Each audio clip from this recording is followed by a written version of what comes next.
আজকে আবারও হাজির হলাম আমাদের প্রতিদিনের আলোচনা নিয়ে, যেটা আমরা অনেক দিন হলো করে আসছি।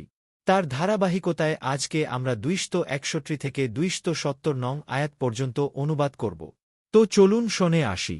261 যারা আল্লাহর রাস্তায় স্বীয় ধন সম্পদ ব্যয় করে, তাদের উদাহরণ একটি বীজের মতো, যা থেকে 7টি শীষ জন্মায়। প্রত্যেকটি শীষে 100 করে দানা থাকে। আল্লাহ অতি দানশীল, সর্বজ্ঞ। 262 যারা স্বীয় ধন সম্পদ আল্লাহর রাস্তায় ব্যয় করে, এরপর ব্যয় করার পর সে অনুগ্রহের কথা প্রকাশ করে না এবং কষ্ট দেয় না, তাদেরই জন্যে তাদের পালনকর্তার কাছে রয়েছে পুরস্কার এবং তাদের কোন আশঙ্কা নেই, তারা চিন্তিত হবে না।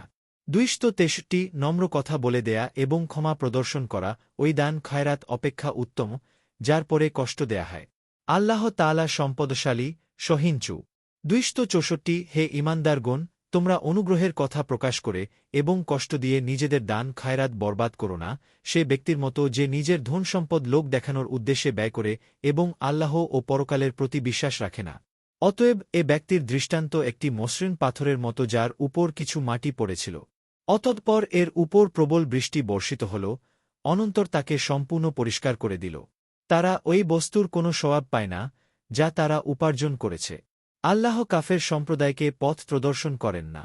265 যারা আল্লাহর রাস্তায় স্বীয় ধন সম্পদ ব্যয় করে আল্লাহর সন্তুষ্টি অর্জনের লক্ষ্যে এবং নিজের মনকে সুদৃঢ় করার জন্যে, তাদের উদাহরণ টিলায় অবস্থিত বাগানের মতো, যাতে প্রবল বৃষ্টিপাত হয়, অতঃপর দ্বিগুণ ফসল দান করে। যদি এমন প্রবল বৃষ্টিপাত নাও হয়, তবে হালকা বর্ষণই যথেষ্ট। আল্লাহ তোমাদের কাজকর্ম যথার্থই প্রত্যক্ষ করেন।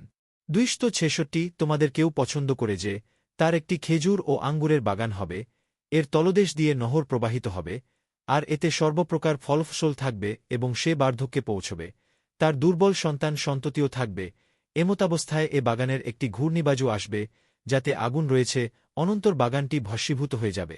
এমনিভাবে আল্লাহ তাআলা তোমাদের জন্যে নিদর্শনসমূহ বর্ণনা করেন যাতে তোমরা চিন্তা ভাবনা কর।